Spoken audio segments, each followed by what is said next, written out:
Ahora vamos a empezar la cuarta actividad científica del año. Este mes le toca a Paredes. Le robo un minuto para contarles que está muy avanzada la organización del 34 Congreso. Se han confirmado su participación prácticamente todos los invitados nacionales y extranjeros. Se bajó Sergio Roll, me mandó una carta muy conceptuosa ayer diciendo que tiene que ir a Estados Unidos. Una lástima, hoy ya tenía hasta el pasaje confirmado.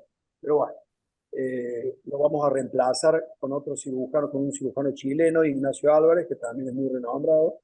Y bueno, ya tenemos todo, excepto el tema de pares, tenemos todos los simposios ya listos, todas las conferencias. Así que bueno, yo creo que la parte académica está bien. Sí, ¿querés En el desanclarte momento el del cuadro? país no es bueno, estamos con mucha dificultad conseguir Patito. sponsor. Yo creo que esto va a Sí, sí. servir para futuro, para que probablemente las próximas convenciones tienen que cambiar de alguna forma el formato de nuestro congreso, que ya ha tomado demasiada envergadura y es difícil achicarlo. Solamente para que tengan un ejemplo, estamos en tratativas. Yo voy a Buenos Aires la semana que viene a tener una reunión con ellos. Para que ustedes tengan idea, este año no va a estar en el Congreso Argentino de Cirugía, una marca como Stoll. Así que eso da la pauta, la dificultad que también están teniendo las empresas en apoyar. Nos están apoyando de otra forma, que a nosotros nos convendría, porque le vamos a dar participación en nuestro centro de simulación. Bueno, y volviendo a la presentación, a las reuniones científicas, hoy hay presentación de 3 casos de Paredes. Va a coordinar nuestro amigo el doctor Marcelo Lodoriquian. Así que Marcelo, todo tuyo en la reunión. Bueno, muchas gracias, Gustavo. Antes que nada, bueno, saludarlos a todos, agradecerles que se hayan conectado a esta cuarta actividad científica, agradecerle a los directivos de la Asociación Argentina, de la Asociación de Cirugía de Córdoba, en persona del doctor Gustavo Bertarelli, y también agradecerle tanto a los disertantes como a los comentadores de este trabajo que inmediatamente que yo los llame para que participen en esta actividad, desinteresadamente lo hicieron. Así que vamos a dar comienzo a la actividad sin más retraso para estar bien con los tiempos. Le vamos a dar la palabra al doctor Alessio López, que va a presentar un trabajo de su autoría, que es la migración desde la cirugía laparoscópica a ITEP, de TAP a ITEP. Así que, sin más palabras, Alessio, todo tuyo. Hola, buenas tardes. ¿Cómo están todos? Gracias por la invitación. Bueno, cuando Marcelo el otro día hablábamos de mostrar un poco el pasaje del TAP al TEP, perdón, ¿están viendo mi pantalla? Sí, sí. Perfecto. Sí. En, en sí, yo pensé mucho cómo contarles cómo fue nuestra experiencia, más allá de los números, sino cómo vive el cirujano pasar de la hernia abierta a la hernia laparoscópica cuando uno empieza con el TAP, y después sobre todo pasar del TAP al TEP o al ETEP, donde al parecer las cosas se van complicando un poco más, ¿sí?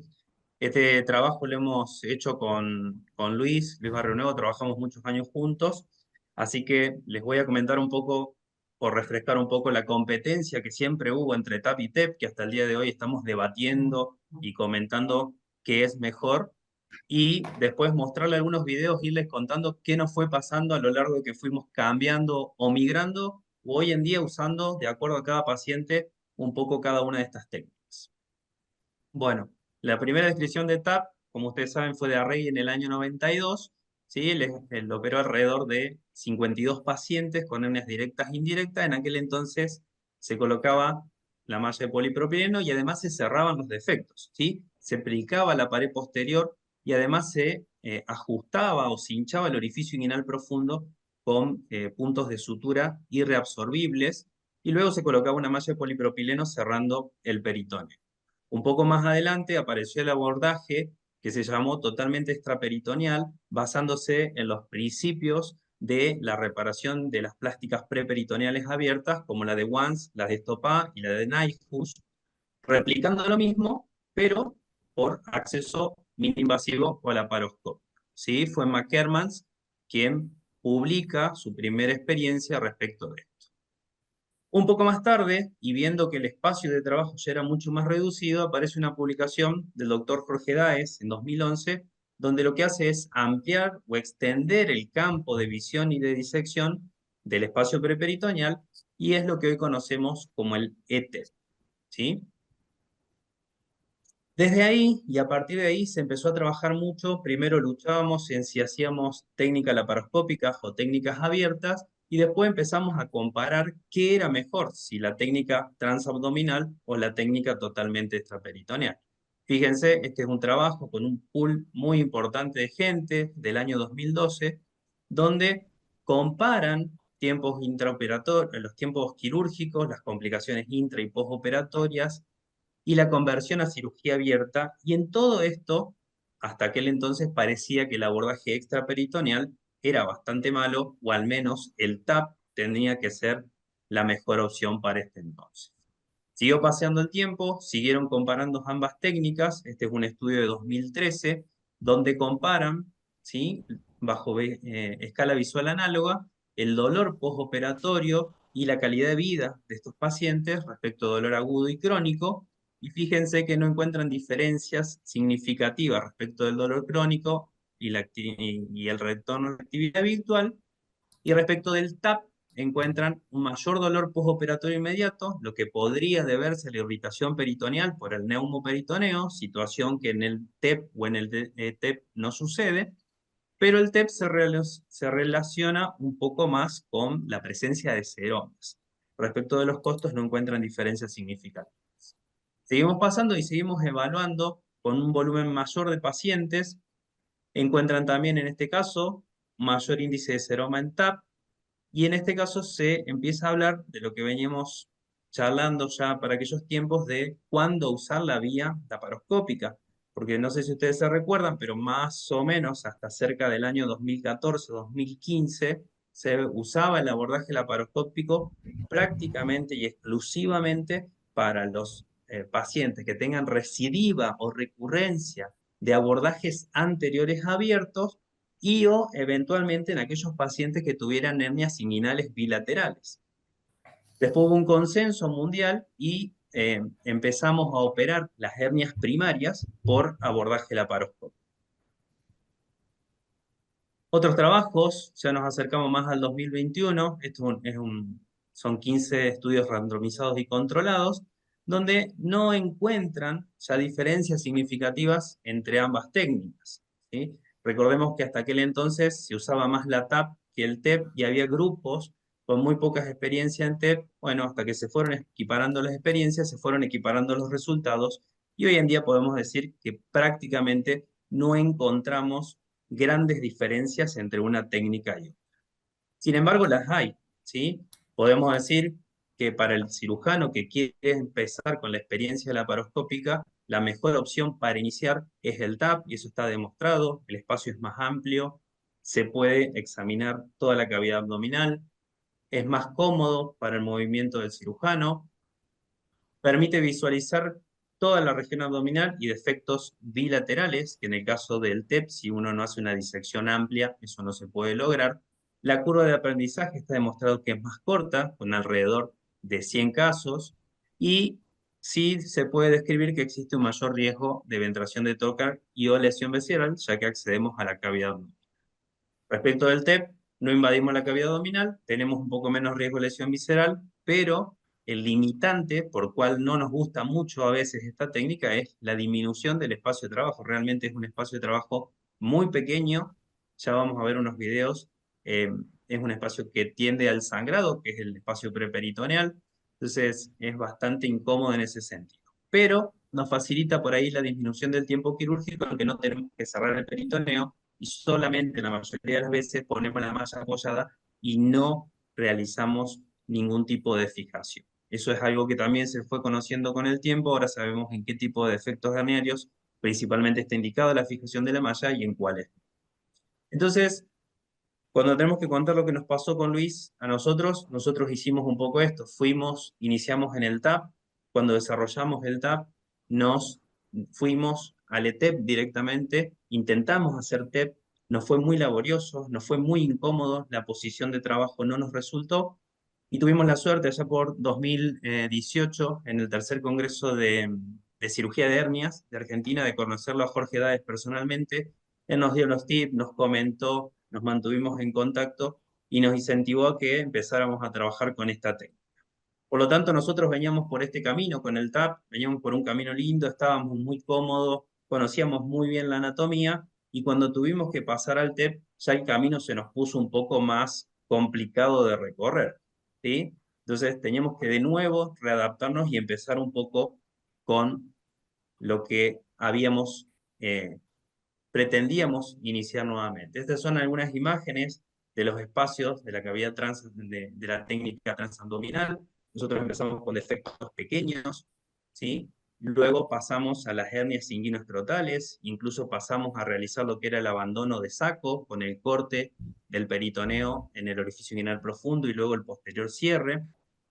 Tuvimos esa experiencia. Luego abandonamos la parte del abandono de las hernias inguinoescrotales gigantes, porque en muchos casos no pasó que había un deslizamiento con vísceras pegadas o adheridas, y realmente considerábamos que era muy riesgosa para la perforación de estas vísceras, y considerábamos que no era oportuno indicarlo en hernias inguinoescrotales gigantes. Sí en grandes, pero no en las gigantes.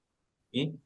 Aprendimos a colocar las mallas, a calcular las dimensiones. Hubo una época en que se recomendaban las mallas de 10 por 12, no sé si recuerdan. Pasamos las épocas de las mallas ultralivianas a las mallas de mediano peso para volver nuevamente a las mallas pesadas. Ampliamos el tamaño, nos fuimos a las mallas de 12 por 14 y cubrimos todas esas etapas. Este es un pequeño video, lo vamos a pasar muy rápido, le voy a quitar el audio, perdón, de cómo hacíamos el TAP, y lo que nos permite hacer el TAP, esta es una región inguinal izquierda, nos permite hacer la laparoscopía, ver el fondo de la vejiga, como pueden ver ustedes ahí, y también hacer la laparoscopía de la región inguinal derecha. Como ustedes pueden ver, este es un paciente que mediante la laparoscopía no tendría un defecto, ¿sí? Sin embargo, teníamos un bulto y una ecografía que nos aseveraba que este paciente tenía una hernia inguinal izquierda. Fíjense, algunas adherencias del peritoneo. Aquí también nos pasó que en algunos pacientes con antecedentes de diverticulitis nos encontramos con un peritoneo grueso y difícil de maniobrar en la región inguinal izquierda. Identificamos las estructuras, lo que se llama el triángulo de la muerte. Pueden ver el deferente, ¿sí? La región de las hernias directas, los vasos epigástricos, que se notan claramente. Luego palpamos la espina ilíaca anterosuperior izquierda, y ese es nuestro punto de referencia para empezar a abrir de manera o mediante una incisión arciforme del peritoneo y permitir el ingreso del dióxido de carbono, que nos ayuda con la disección de este espacio. Fíjense cómo traccionando el dióxido de carbono directamente accede y nos permite y nos ayuda con la disección. En esta instancia es importante ir tomando el peritoneo y traccionándolo para que se forme esa estructura, o nos permite premarcar, ¿sí?, la tracción, el corte. Fíjense cómo queda expuesto, y en la zona central hay que tener mucho cuidado de no lesionar involuntariamente con el paso de Hooke los vasos epigástricos. Una vez que accedemos a este espacio, hacemos la disección. Antes las hacíamos con Hooke inicialmente, luego pasamos a la tijera curva, ¿sí?, con electrocauterio, y realizamos la tracción de la pared. O sea, no tiramos prácticamente el peritoneo, sino que empujamos la pared para evitar de esta manera romper el peritoneo, que es la estructura más fácil, más frágil, perdón. Fíjense cómo la tijera empuja y desplaza esa grasa, toda esa grasa preperitoneal debe de quedar pegada a la pared, no junto al peritoneo, ¿sí? Hacemos una disección de lateral a central. El trabajo, o esta estructura, o esta secuencia de trabajo de disección, la vamos a dividir a posterior en central, medial y lateral, identificando las diversas estructuras. En la parte central y lateral vamos a identificar esta grasa, que ustedes van a ver ahí, y vamos a ir bajando el pliegue del peritoneo hasta identificar o divisar la región, la cara anterior del músculo psoas,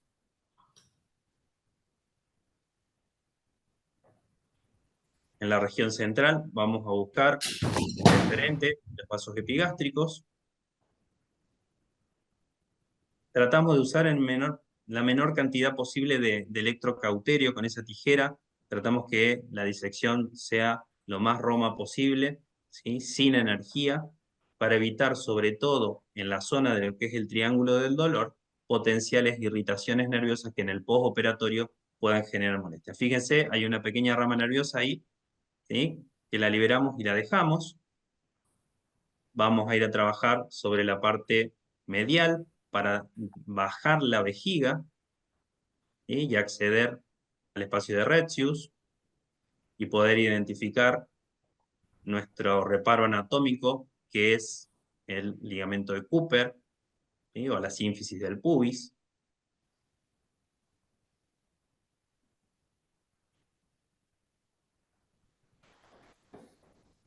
Nosotros, ustedes van a ver que mis pinzas están muy juntas, no sé si le ha llamado la atención.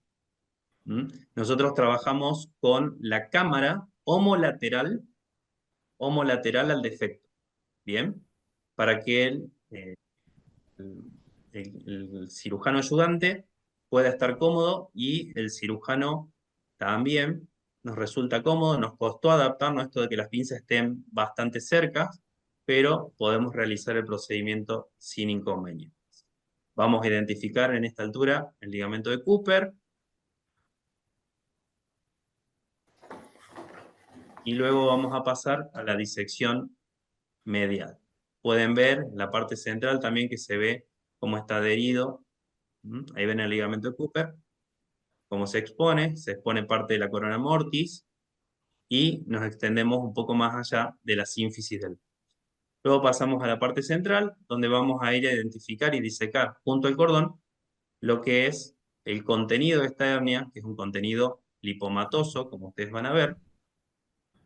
Estamos disecando sobre el orificio inguinal profundo. Pueden llegar a ver el deferente hacia la parte media, como ese cordón blanco nacarado que ven ahí en la zona, que está marcado. Liberamos las adherencias y vamos a reducir este contenido lipomatoso del orificio inguinal profundo. Hacia abajo quedan los vasos espermáticos y esta disección puede ser muy fácil, pero también puede ser muy laboriosa. En algunos casos es incluso sangrante, ¿sí?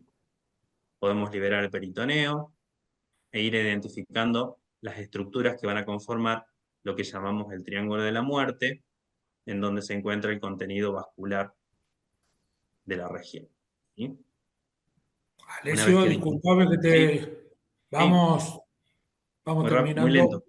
Dale, lo pasamos un poquito. Entonces, les cuento un poco de ETEP que nos pasó. Para hacer el ETEP, nosotros colocamos la cámara del mismo lado del el defecto también. Le hacemos una pequeña incisión al músculo homolateral, disecamos, ¿sí? Eh, con una pinza, con un ajuste, divulsionamos la parte carnosa del músculo y accedemos al espacio retroperitoneal con nuestro dedo y luego colocamos el balón disector para ampliar el lugar. Muchas veces no tenemos balón disector, pero las veces que lo tenemos, les voy a mostrar aquí cómo se va ampliando, cómo está el equipo dispuesto, ¿sí? Y cómo se va ampliando el espacio preperitoneal. Fíjense que no tenemos un equipo ultra sofisticado de cirugía ni nada por el estilo, ¿sí? Pero podemos operar sin problema este tipo de procedimientos. Logramos crear un espacio como el que pueden ver aquí en la imagen superior, que es el espacio extraperitoneal, y en ese espacio extraperitoneal, que es mucho más pequeño, vamos a nuevamente disecar toda la región inguinal,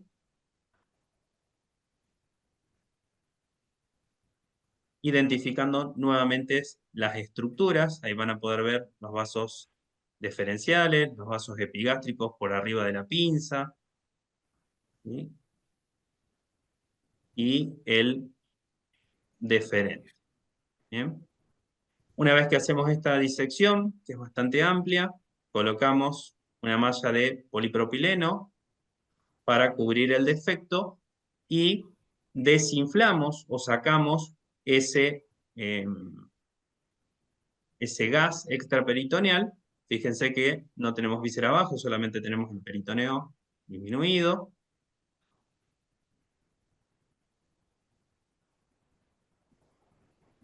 Y acá les quiero mostrar muy rápidamente, y ya terminando, cómo accedemos cuando no tenemos un valor disector. Lo que estamos aquí es accediendo con la cámara y haciendo una disección, aunque se vea todo oscuro, una disección Roma del espacio preperitoneal, ¿sí? Sobre un defecto herniario izquierdo. Fíjense cómo vamos con la cámara y con ayuda del neumoperitoneo, ampliando o creando este espacio que no es real, ¿sí? Que es un espacio virtual, y lo transformamos en real.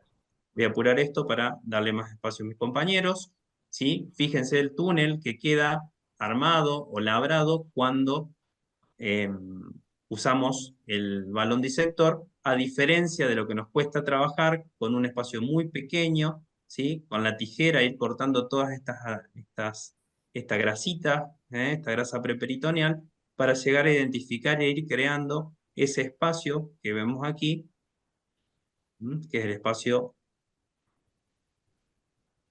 preperitoneal. Bueno, pasamos también por las mallas 3D, pasamos por las mallas preformadas. Hoy en día nosotros le damos la forma a la malla, no necesitamos tener mallas preformadas, las cortamos con la forma de la región inguinal, le ponemos un punto de guía, que es la parte que va hacia la parte inferior, hacia el ligamento de Cooper. También pasamos por muchos sistemas de fijación, articulados, pegamentos y demás. Hoy en día, en la mayoría de los casos, no usamos ninguno de estos elementos, sino que simplemente apoyamos la malla y la dejamos, colocamos mallas amplias de 12 por 14, a veces un poco más. Y para finalizar nuestra experiencia de cómo fuimos del TAP al TEP, creo que estos gráficos lo explican todo. Aprender el tap nos costó, lleva su tiempo, es una técnica que tiene sus detalles, tiene sus riesgos. Cuando logramos dominar la técnica, tuvimos que aprender el ETEP y ya parecía que no empujábamos una roca redonda, sino que empujábamos una piedra cuadrada. Era todo muy difícil, ¿sí? Adaptarnos a un espacio tan pequeño. Creemos que es difícil, no es imposible, y hoy en día contamos con los dos recursos para poder eh, ofrecerles a nuestros pacientes. Muchas gracias. Bueno, muchas gracias, Alessio. A ver, están los comentadores. ¿Alguno quiere preguntar o quiere agregar algo a la disertación del doctor? Hola Alessio, ¿cómo te va? Hola, Bueno, Alejandro. felicitaciones. La verdad que súper bien presentado, como de costumbre. Y nada, es simplemente agregar eso, el aprendizaje del TAP al ITEP.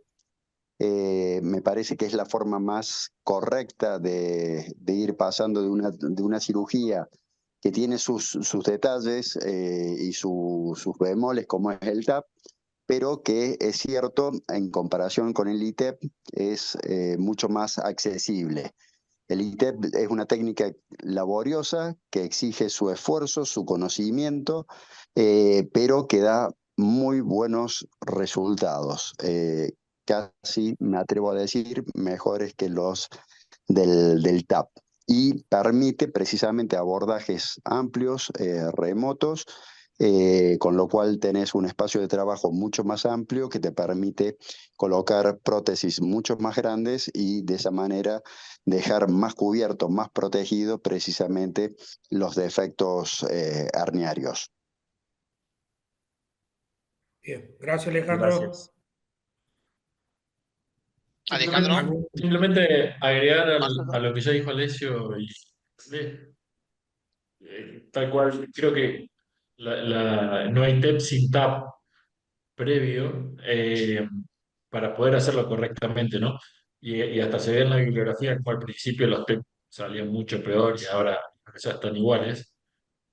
Y simplemente un poco conectarlo con la formación quirúrgica, ¿no?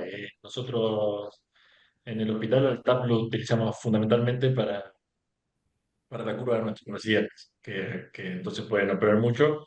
Los residentes de tercer y cuarto operan TAP, la verdad que ya manejan la técnica de forma independiente, sin supervisión, así que la verdad que es una técnica que termina siendo accesible y después de ahí permite dar el paso a TEP o ITEP.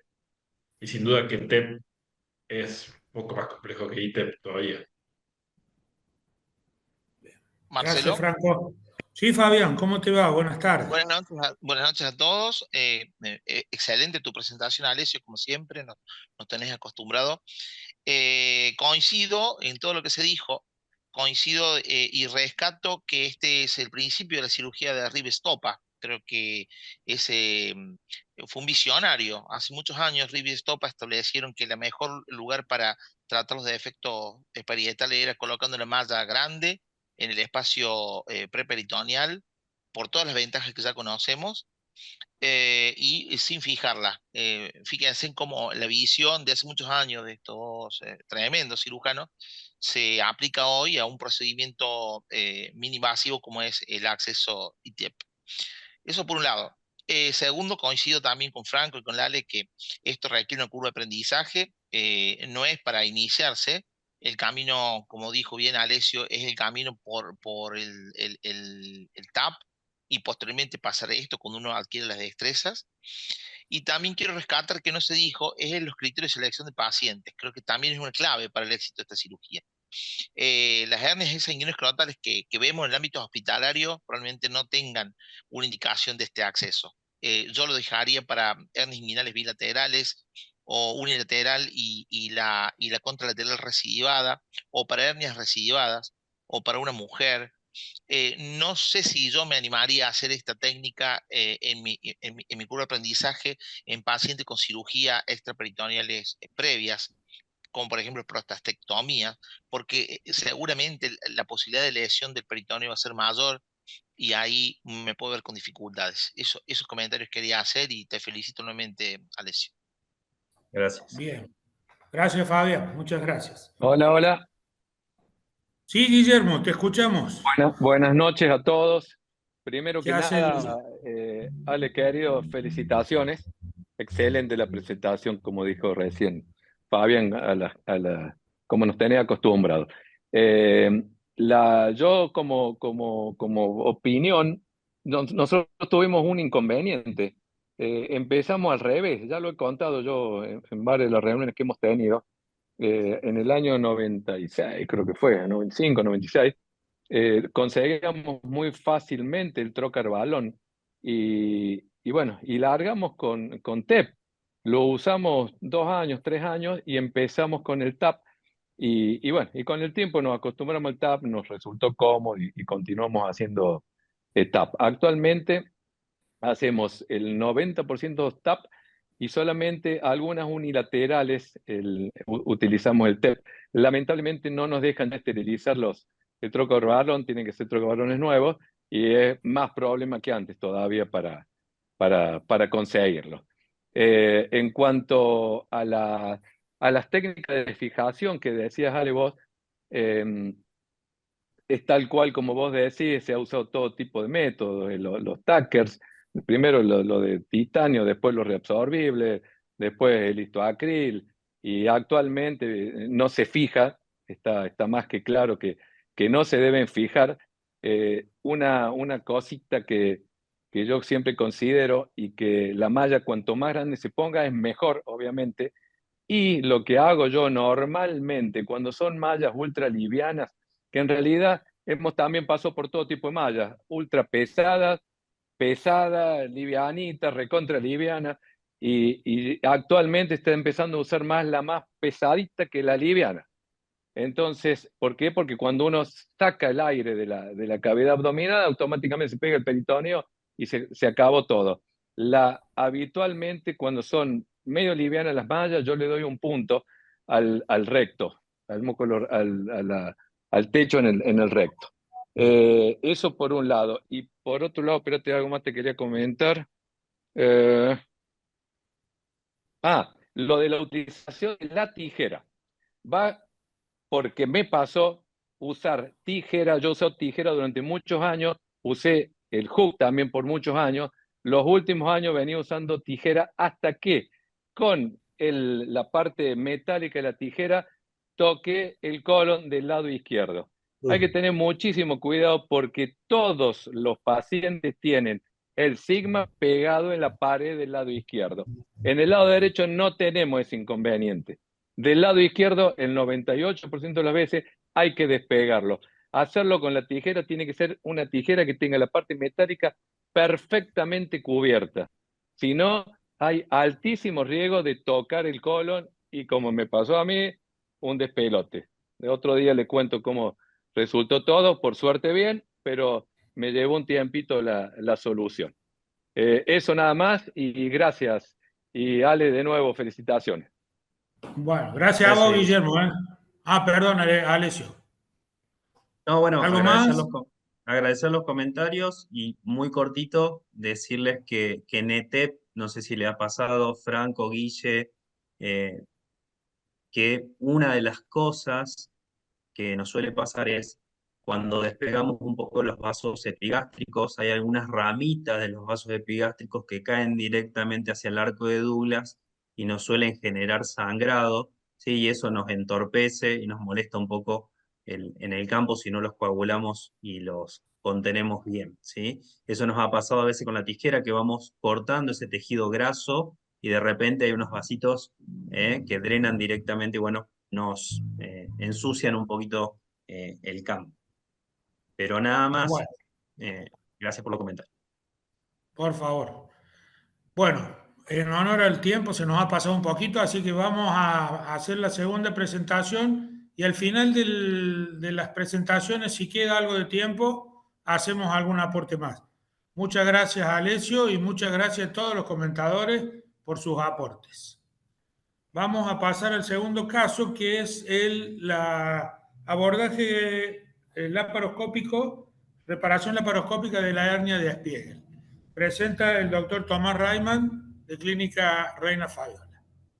Tomás, si estás Bueno, listo, aquí adelante. estoy yo. Buenas tardes a todos. Ahí voy a compartir la pantalla.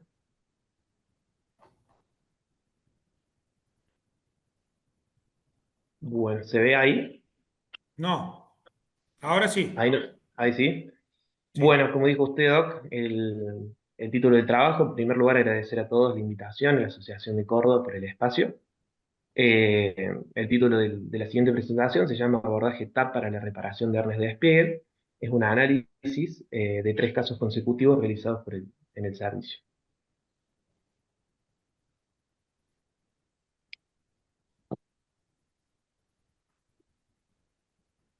No corre.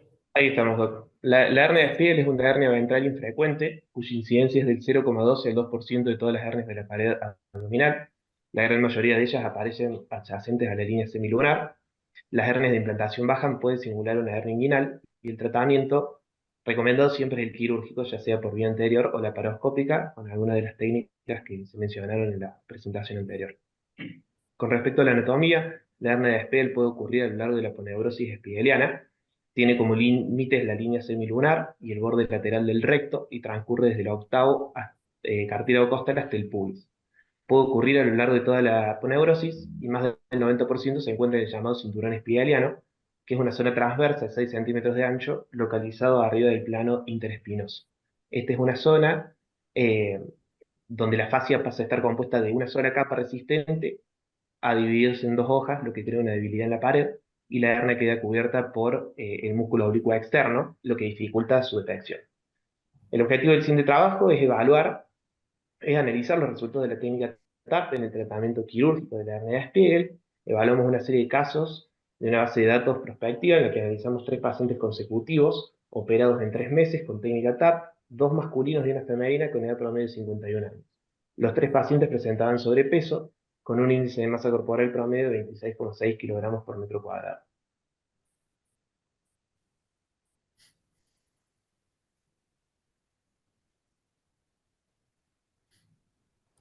Una paciente presentaba concomitantemente una hernia umbilical que fue reparada en la cirugía y el motivo de consulta más frecuente fue el dolor y bulto de la pared abdominal lateral.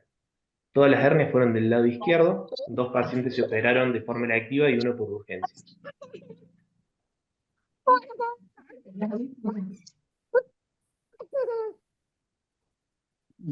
A todos los pacientes se les realizó tomografía con protocolo de pared. En la tomografía se vio un anillo de 3 centímetros promedio con un rango de 2 a 4 centímetros, y en 2 pacientes se observó epiplón y grasa preperitoneal, y una paciente se identificó asa de intestino delgado sin obstrucción distal completa.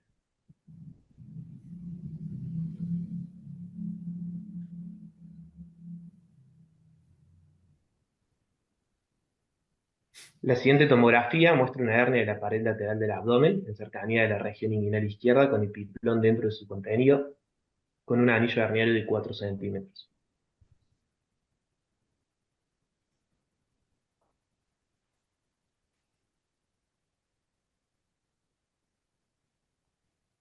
Con respecto a la colocación de trócares, se colocó uno de 10 milímetros a nivel del ombligo para la videocámara, uno de 5 milímetros en el hipocondrio derecho para trabajo secundario, y uno de 10 milímetros en el flanco derecho para trabajo principal. Se realizó exitosamente la técnica TAP en el 100% de todos los pacientes. El tiempo quirúrgico fue de 100 minutos con un rango entre 65 y 105. El anillo medido intraoperatoriamente fue de 3,5 centímetros en promedio, y el cierre del defecto fue realizado en 2 pacientes con sutura continua barbada y de vuelta, y el otro paciente no fue cerrado debido a la proximidad del anillo a los vasos epigástricos. El tamaño de la prótesis promedio fue de 14 por 10 centímetros. En este video podemos ver una hernia de Spear de localización baja, cercana a la región inguinal, que incluso puede llegar a simular.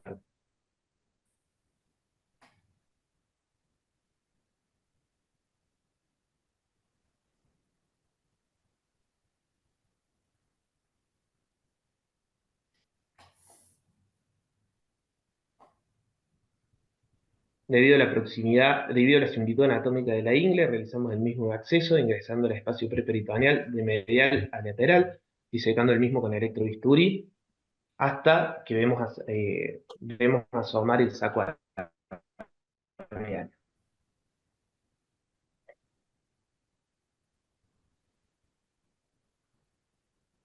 Ahí continúa la disección del espacio preperitoneal con electrobisturí.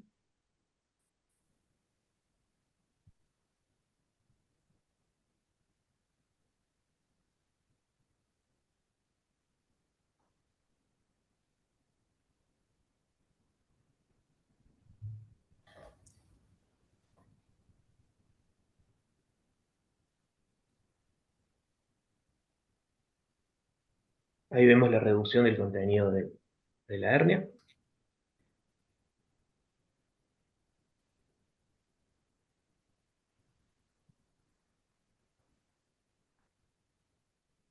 Posteriormente exponemos la rama horizontal del pubis a medial, y una vez terminada la disección hacia lateral, nos enfocamos en el tratamiento del saco y su contenido, que quedan completamente reducidos.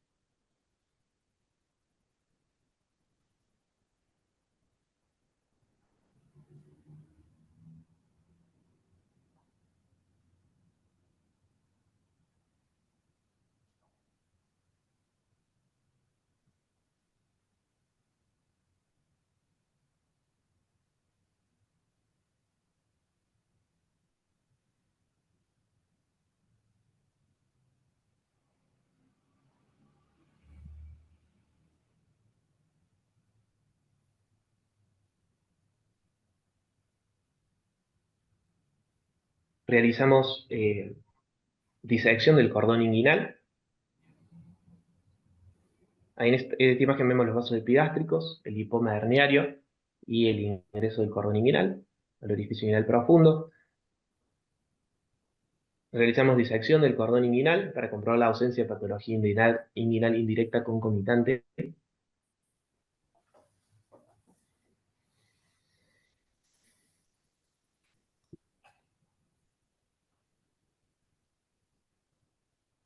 Así observamos la reducción completa del saco hacia la cavidad.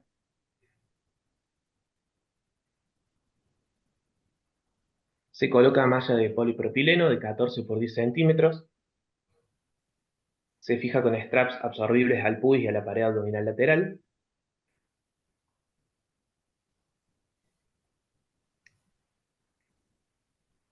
En este caso, por la proximidad de los vasos epigástricos, por una cuestión técnica, no se cierra el defecto herniario y la brecha peritoneal se cierra con una sutura continua barbada 2-0. El overlap de la malla fue de 5 centímetros por lado, todas las mallas fueron de polipropileno, en 2 pacientes se fijaron con straps absorbibles y en el restante se usó prótesis autofijable. Como profilaxis de dolor en los sitios de fijación, se colocó solución de clonidina, dexametasona y ropivacaína.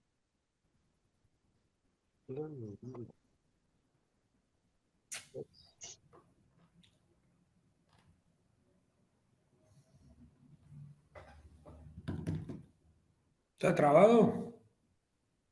Todos los pacientes se manejaron con protocolo de analgesia con ketorolac y paracetamol.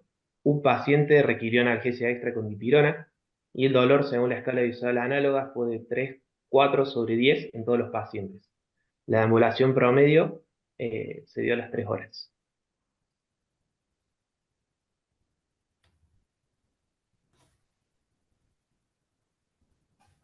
Fueron dados de alta a las 12 horas con analgesia arreglada por 72 horas. No hubo complicaciones inmediatas ni a los 30 días, según la clasificación de Clavendino. La reinserción laboral completa sin realizar esfuerzos fue en promedio a los 10 días y en un seguimiento de 6 meses no se objetivaron recidivas ni dolor crónico.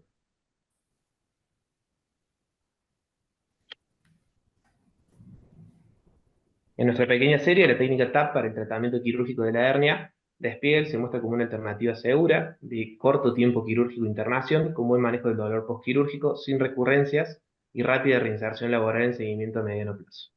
Es necesario evaluaciones con mayor número de pacientes y seguimiento a largo plazo.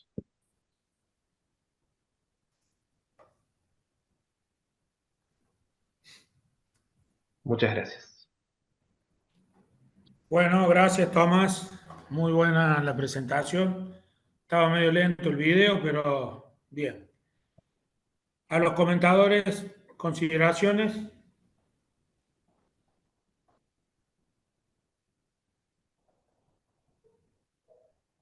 ¿Quién arranca? Voy a arrancar yo, Marcelo. Dale, Felicitaciones, me gustó cómo estuvo resuelto. Rescato lo que dije en mi comentario anterior, que el resultado de estas cirugías tiene que ver con el criterio de selección de pacientes. Creo que esa es clave. Además de la destreza del cirujano, es la selección de pacientes. Es mi opinión. Defectos de mayor tamaño se nos complican. Defectos de mayor tamaño intentados hacer por estas técnicas pueden resultar en fracasos, pueden resultar en recidivas.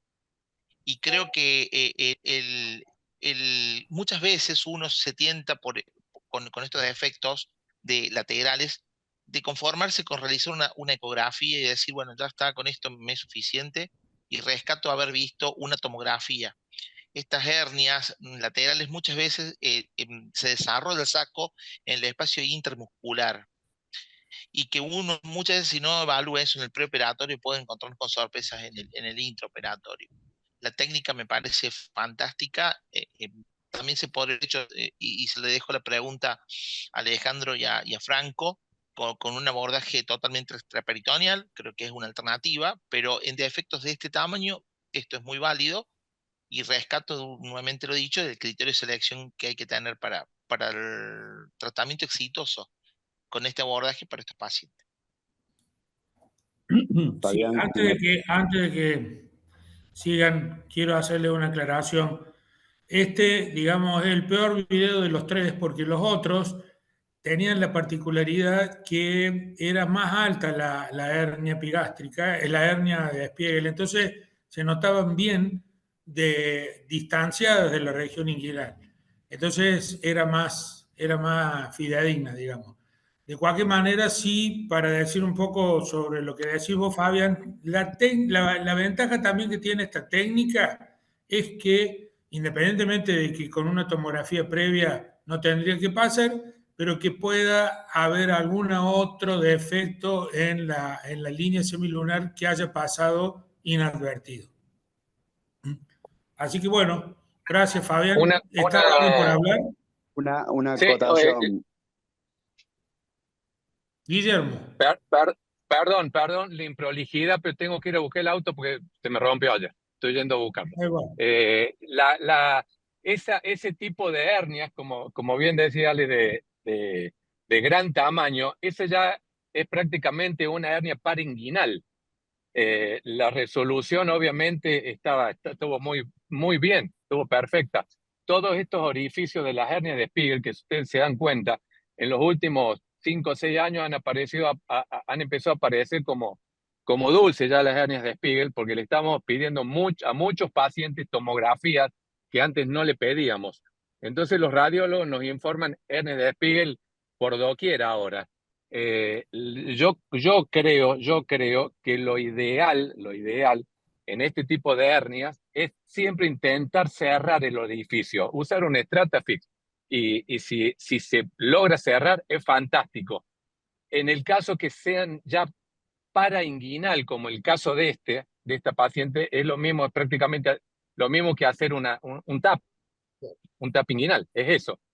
Y en el caso que no se pudiera cerrar el defecto porque fuera una Spiegel un poco más medial y grande, yo no sé qué opinarán ustedes también, pero muchas veces hacer un IPON Plus o un IPON no es mala No, consideración. Por el resto, felicitaciones de nuevo porque me parece un excelente caso y una excelente resolución. gracias, Guillermo.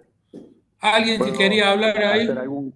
Sí, yo creo Alejandro. que sí, bueno, excelente la resolución y demás, un poco como lo que decían recién, en estos casos en que se sospecha una hernia de Spiegel, y muchas veces pueden ser con orificios amplios, un abordaje precisamente extraperitoneal con visión extendida, un ITEP, ayuda mucho, porque precisamente como el orificio es más alto y como hay que cubrirlo ampliamente al defecto con la prótesis, entonces precisamente el abordaje extraperitoneal que nos permite ir inclusive hasta por encima de la línea semilunar ayuda mucho precisamente para lograr tener una buena exposición, aislar bien con el orificio, si posible cerrarlo con puntos, como bien se dijo, con puntos de Stratafix o en su defecto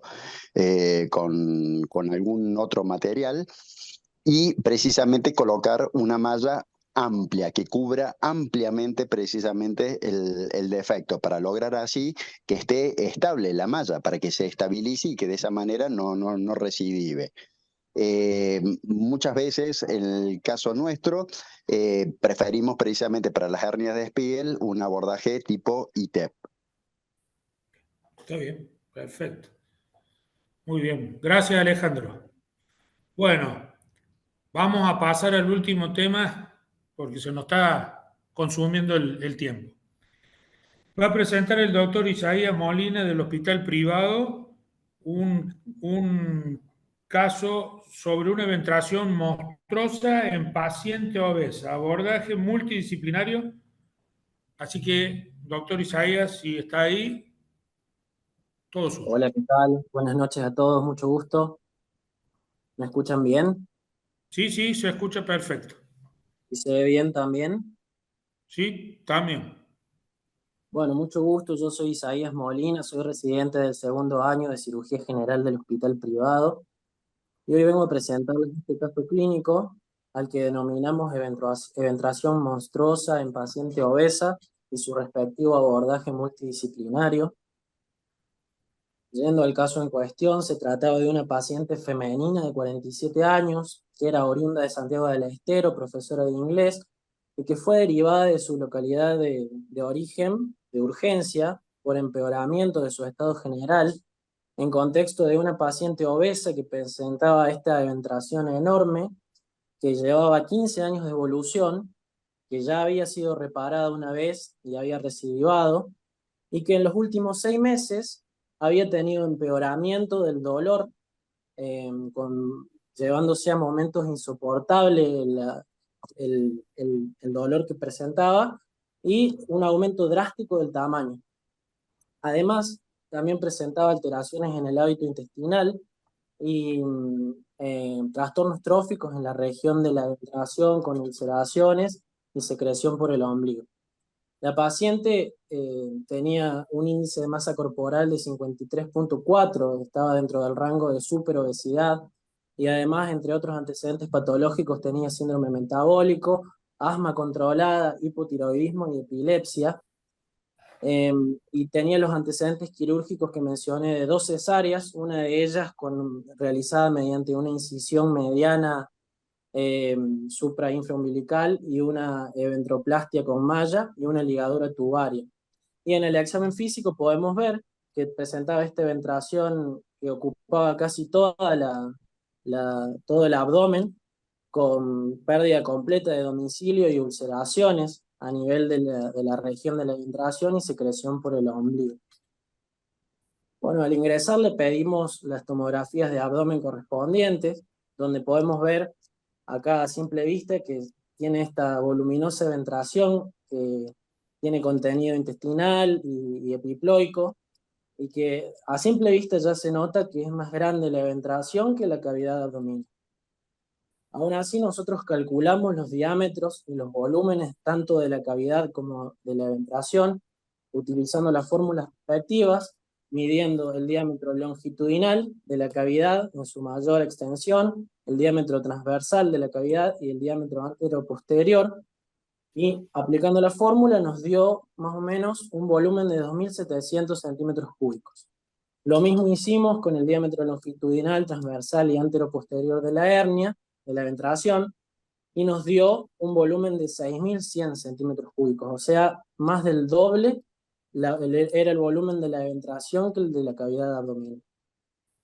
Entonces aplicamos el índice de Tanaka, que básicamente es una proporción entre el volumen de la ventración y de la cavidad, y a ese resultado lo multiplicamos por 100 para que nos dé un porcentaje, y nos dio 224%, que según refiere a la bibliografía, el índice de Tanaka, cuando es mayor a un 20%, habla de pérdida de domicilio de la ventración y de necesidad de adyuvancia preoperatoria, como lo es la necesidad de utilizar el neumoperitoneo preoperatorio o la infiltración con toxina botulínica. Además, también otro criterio es que cuando el diámetro transversal en su mayor longitud de la hernia es mayor a 100 milímetros, también es un indicador de necesidad de neumotulínica. Además, esto también predecía un poco las posibles complicaciones tanto a nivel respiratorio como abdominal, como el síndrome compartimental, o las complicaciones a nivel de licencia del cierre de la pared. Bueno, como mencionaba el título del caso, el tratamiento que requería era un abordaje multidisciplinario, por lo tanto, lo primero que hicimos al recibir a este paciente fue hacer las interconsultas respectivas con los servicios que iban a estar involucrados, principalmente neumonología, cardiología, quienes se ocuparon de hacer una valoración de la capacidad pulmonar mediante espirometrías, tomografías y radiografías de tórax, gasometría arterial, y en base a eso calcularon también un score que se llama el score de ARICAT, que también predice las complicaciones pulmonares posibles para esta paciente, sobre todo en el postoperatorio, y las recomendaciones que nos dieron también eran una recuperación en UTI, necesidad de una kinesioterapia respiratoria temprana, aplicación de corticoides tanto en el pre como en el intra y en el postoperatorio, y bueno, el apoyo continuo de kinesioterapia respiratoria y también el uso de BNI. Además también interconsultamos a nutrición, a obesología y a kinesioterapia física, los cuales propusieron, además de alcanzar la normonutrición, un descenso de peso del 10% durante su estadía preoperatoria. Y también por último interconsultamos a salud mental, porque obviamente esta era una paciente que era del interior, que iba a estar un tiempo largo alejada de su familia, de sus hijos, y tenía que atravesar varios tratamientos y sus posibles complicaciones, entonces sin dudar que requirió de apoyo del servicio de salud mental. Yendo específicamente al tratamiento de la ventración, lo primero que hicimos con esta paciente fue la infiltración de toxina botulínica. Nosotros preparamos la toxina botulínica en una jeringa de 10 centímetros cúbicos, 100 unidades internacionales, la diluimos en la jeringa de 10 con solución fisiológica, y realizamos 3 punciones por cada lado. Y en cada una de esas punciones infiltramos 1 centímetro cúbico de esta jeringa por cada músculo de la pared abdominal, como les voy a mostrar acá en este videito. Ahí vemos el músculo transverso, el oblicuo menor y el oblicuo mayor. Esto de acá es la aguja, voy a poner de nuevo. Ahí está. Ahí se ve como en el oblicuo mayor se infiltra la toxina botulínica. Uy, ¿qué es esto que apareció acá? Bueno. Eso lo realizamos en 3 punciones por cada lado. O sea, en la infiltración guiada por eco utilizamos una ampollita de 200 unidades de toxina botulínica.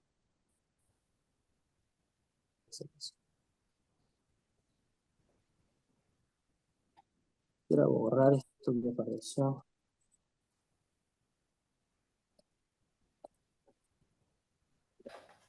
Claro.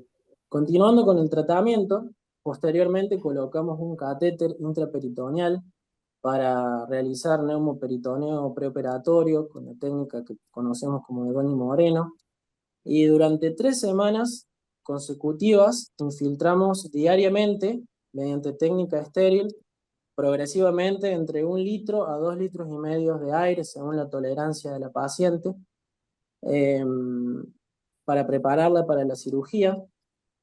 La paciente, durante su estadía preoperatoria, que fue de 30 días, logró un descenso en el abordaje de nutrición y de kinesio, un descenso de 11 kilos, y llegó a la cirugía con una previa preparación colónica también que la realizamos por la posibilidad siempre de resección de alguna víscera o de alguna parte del tubo digestivo. Y ahora sí, yendo específicamente a la cirugía, acá les muestro lo que hicimos. Primero, bueno, la laparotomía mediana suprainfraumbilical, la disección del tejido celular subcutáneo hasta liberar todo el saco ventrógeno gigante, enorme, y la disección hasta localizar el anillo aponeurótico, ampliando la disección hacia las espinas ilíacas, el pubis y los rebordes costales. Una vez liberado bien el saco, se procedió a abrirlo, evidenciándose que había contenido de casi todo el intestino delgado, el colon ascendente, transverso, el epiplom y el estómago. Y bueno, después de eso se intentó reducirlo hacia la cavidad, pero a pesar de todo lo que habíamos hecho preoperatorio, no se pudo reintroducir todo el contenido de nuevo hacia la cavidad, por lo que se tuvo que realizar un debulking con una colectomía derecha de necesidad. Y después de eso, realizamos la división de los componentes posteriores, separando principalmente la inserción posterior del músculo transverso, la técnica que conocemos como TAR, y después colocamos las mallas. Casi marqué esto porque quería que vean el espacio pequeño, el contenido pequeño que había para reducir semejante saco de ventrógeno que es este de acá. Y para colocar las mallas, nosotros las pusimos de la siguiente manera. Utilizamos 2 mallas, una malla de contacto visceral de 30 por 20 y otra malla de polipropileno. Primero colocamos la malla de contacto visceral, que fue fijada en su extremo inferior al retropubis y a las espinas ilíacas anterosuperiores, y después fue obviamente colocada en contacto con las vísceras por encima del epiplón mayor. Y como con esta malla no alcanzaba, porque no lograba cubrir todo el defecto, se colocó un parche con una malla común de polipropileno de 30 por 30, que fue también colocada por encima del epiplón mayor y fijada a los rebordes costales. Quedando así, de esta manera como les muestro aquí. Acá podemos ver Este es el reborde inferior de la malla de polipropileno, y eso que se ve ahí es el reborde superior de la malla de contacto visceral. Después de esto, la medida total de todas las mallas que colocamos fue más o menos de 50 por 30. Después de esto, cerramos la pared, habiendo realizado el TAR que mencioné antes, y también hicimos una dermolipectomía de necesidad, colocamos los drenajes hemosuctores y confeccionamos un sistema aspirativo de vacuum profiláctico sobre la herida para evitar la dehiscencia. En conclusión, la cirugía que realizamos fue reparación de una ventración compleja gigante con separación de los componentes posteriores, técnica TAR, con una colectomía derecha de necesidad, una dermolipectomía de necesidad y la confección de vacuum profilaxis. La paciente salió de la cirugía bajo intubación orotraqueal inducida, que lo hicimos a propósito por la necesidad de sedación y de bloqueo neuromuscular para evitar la dehiscencia del cierre de la pared, esto en el postoperatorio inmediato, sobre todo en las primeras 72 horas. Obviamente la recuperación fue en UTI, y después de las 72 horas la paciente fue extubada exitosamente, y esa primera semana realizamos recambios del vacuum aspirativo todos los días, y posteriormente la paciente pasó a piso, ya transitada, hemodinámicamente estable, y con el vacuum retirado. Pero bueno, porque la cirugía y la reducción del tamaño había sido muy grande, se realizó resección de los grandes colgajos cutáneos que habían quedado, que son los que se muestran acá, que miren, acá está el punzón del drenaje hemosuctor, y para que comparen más o menos, se hagan una idea del tamaño de los colgajos que se resecaron. Y bueno, posteriormente la paciente intercurrió con necrosis parcial de los bordes de la herida, sobre todo en la unión de la cicatriz transversal y longitudinal, lo que requirió de un toilet, necesidad de nueva colocación de vacuum por 2 semanas más, tratamiento antibiótico de amplio espectro y después curaciones con el ginato y con azúcar hasta que cerró completamente. Y a los 10 meses de esta cirugía, de la primera cirugía, realizamos una última cirugía más bien plástica de la pared abdominal para resecar los últimos colgajos que habían quedado, que eran más chiquitos, sobre todo acá a nivel de los flancos. Y este fue el resultado final. La paciente durante la evolución postoperatorio bajó 33 kilos, y a los 13 meses de la cirugía inicial la paciente fue dada de alta definitivamente, con todas las heridas cerradas, con todas las infecciones resueltas, y muy contenta de que la operamos. Era una cirugía que no la habían querido operar en ninguna otra parte donde había consulta. Se fue muy conforme. Ese fue el caso clínico, muchas gracias. Bueno, doctor, muchas gracias. Felicitaciones a usted y al equipo. Una gran cirugía la que se realizó y se han cumplido con los tiempos y los plazos necesarios para eso. Así que bueno, paso a consideración de los comentaristas o alguien del auditorio, si quiere comentar algo o preguntar. Marcelo, Sí. primero felicitarlos a aquellos que hemos pasado por estos pacientes que son pacientes de hospitales públicos, y a aquellos que hemos pasado por tener que hacer un debulking en una situación por ahí de urgencia con pacientes obesos y que tener poca posibilidad de poder prepararlos, o aunque uno intente prepararlos como estos casos y hay inconvenientes. Primero les aseguro que la primera noche es muy difícil dormir para el cirujano, ¿no?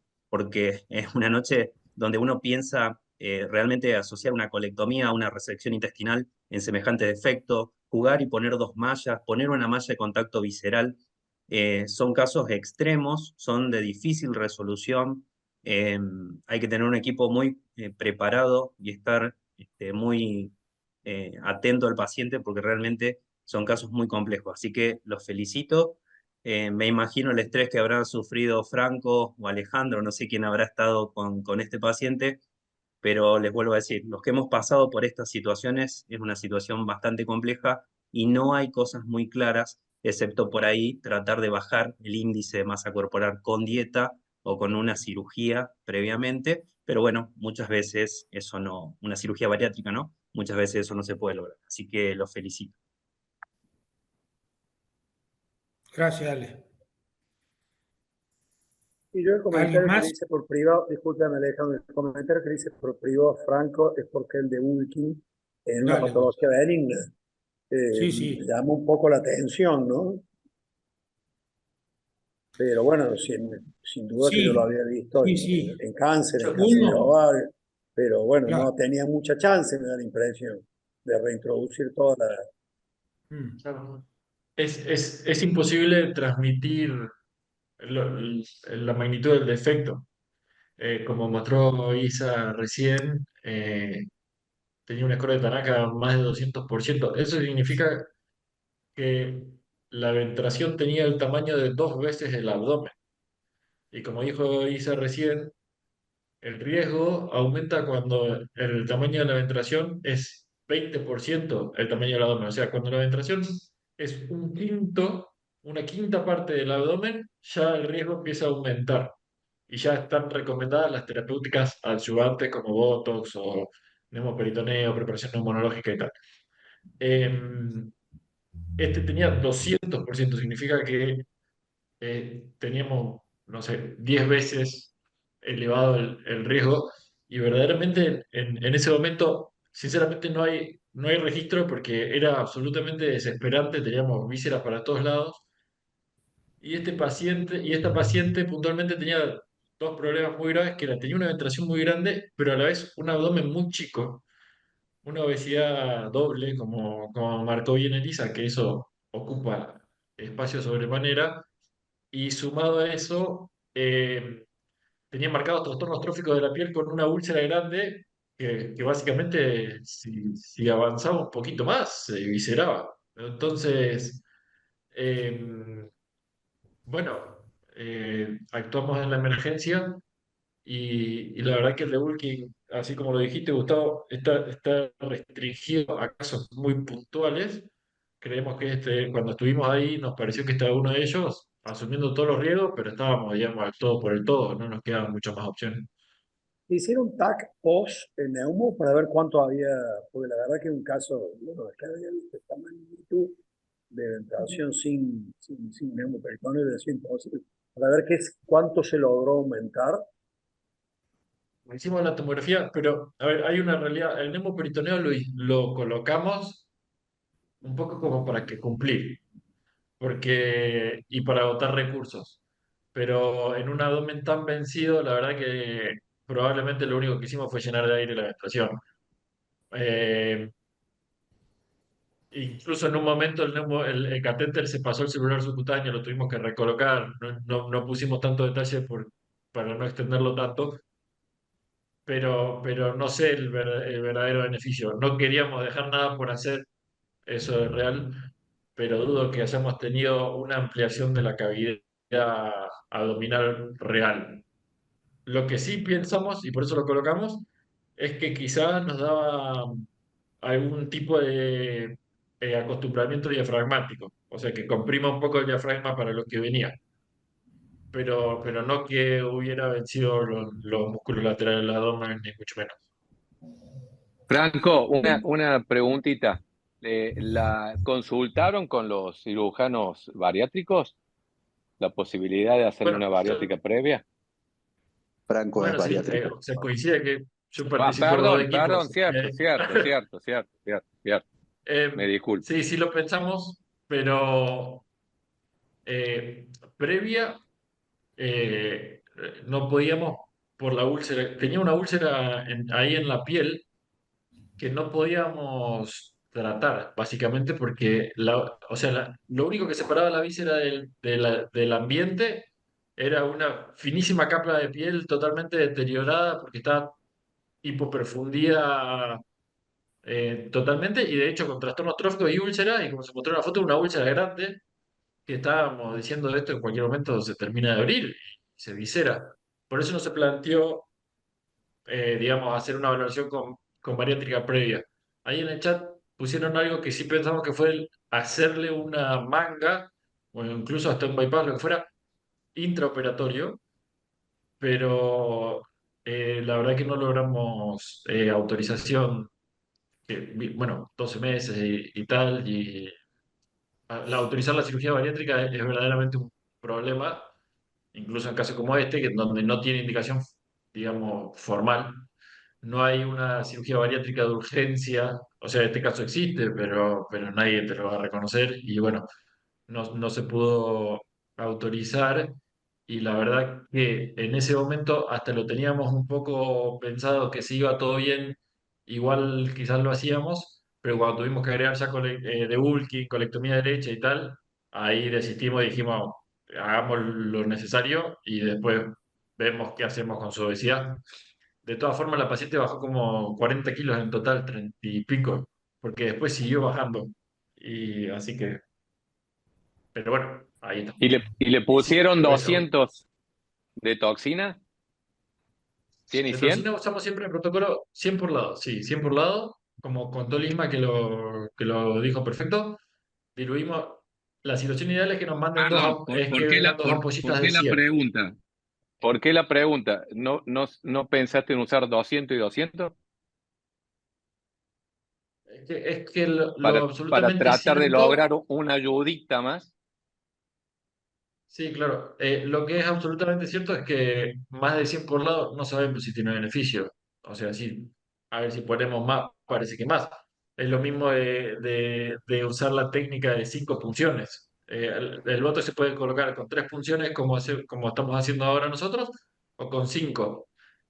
No sabemos bien qué es lo mejor, todo es válido. Lo cierto es que pincharlo 5 veces le duele 5 veces. O sea, la punción del voto genera alguna molestia y pincharlo 5 veces es más engorroso que pincharlo 3 veces.